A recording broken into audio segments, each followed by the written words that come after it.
Let's break the illusion cleanly, violently, like glass dropped from the top floor of a collapsing institution. Generations never hated each other until the system needed them to. Period. We weren't born pointing fingers. We were trained to look sideways instead of downward, sideways at each other, instead of downward at the crumbling floorboards beneath all of us. Gen Z is lazy. Millennials are entitled. Gen X doesn't care. Boomers ruined everything. Cute, convenient, a distraction packaged as insight. Because if we're too busy fighting each other, we'll never notice what's actually happening. Every generation is showing symptoms of the same sickness, just in different dialects. This isn't a failure of character. This is a failure of conditions. And conditions don't magically appear. They accumulate like pressure in a sealed room. The shared strain hiding in plain sight. What we're calling a generational crisis is nothing but collective exhaustion, wearing 4 different masks. Gen Z looks frozen. Millennials look defeated. Gen X looks emotionally armored. Boomers look disoriented. Different presentations. Same diagnosis. We're not dealing with a lazy generation. We're dealing with a civilization running on fumes. Interest didn't vanish because one age group dropped the ball. It vanished because the ball was set on fire and rolled downhill into a trench. No generation built the world they were born into. Let's state the obvious that no one ever says out loud. No generation chose their battlefield. They inherited it. They inherited the economy they were tossed into, the technology they were surrounded by, the expectations shoved onto their backs, the emotional climate they breathed in like secondhand smoke. Every trait we mock is really a survival strategy. Every stereotype is just a trauma response in costume. Once you see that, everything suddenly snaps into focus. Gen Z, the canary who got blamed for the mine. Gen Z isn't disengaged because they're apathetic. They're disengaged because they were the first ones born into the fallout. The first to see institutions crumble in real time. The first to grow up with crisis as background noise. The first to learn that identity is an online performance, not a private truth.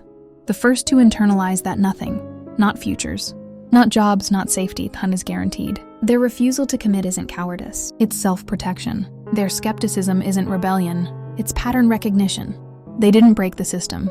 They're just the first ones who stopped pretending it works. Millennials, the generation who kept their end of the deal and got betrayed. Millennials did everything right. They worked, studied, sacrificed, adapted, optimized, and still found themselves staring at a door marked no entry. The promise wasn't broken. It was deleted. Their burnout isn't weakness. It's grief. The grief of a stolen timeline, a delayed adulthood, an erased middle class. Millennials aren't unmotivated.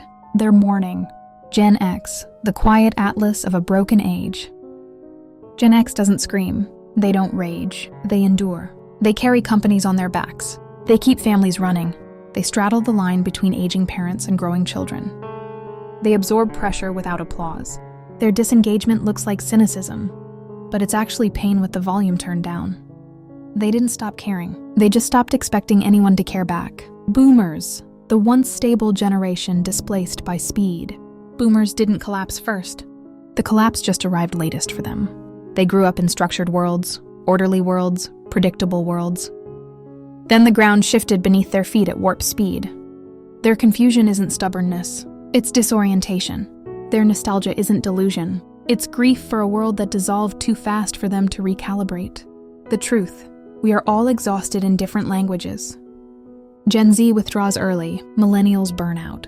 Gen X hardens, boomers retreat. 4 symptoms, 1 wound. It was never about age, it was about conditions. Conditions that frayed trust, hijacked attention, eroded meaning, and overstimulated nervous systems across the board. We're not enemies. We're mirror images of the same overwhelm. Blame is a drug, and we're all overdosing. Blame feels good. Blame feels righteous. Blame feels efficient. But blame is emotional junk food. Quick, comforting, and nutritionally empty. It gives us an outlet, but never a solution. It blinds us to shared humanity. It stalls restoration. Interest doesn't come back through accusation. It comes back through recognition. Recognition that we are not 4 fractured tribes.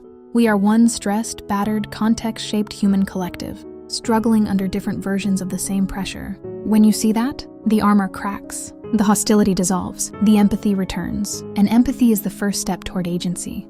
The great return. What each generation needs to heal. There is no single path back to interest. There never was.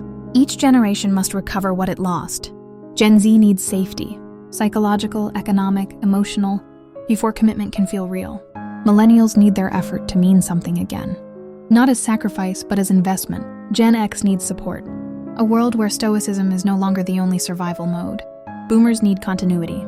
A thread connecting their past to a present that still values them. Different needs. Same direction, restoration. The final revelation, it was never about age.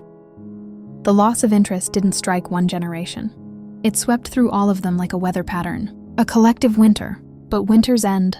Conditions shift. So do people. Once blame dissolves, agency returns. Once agency returns, desire reawakens.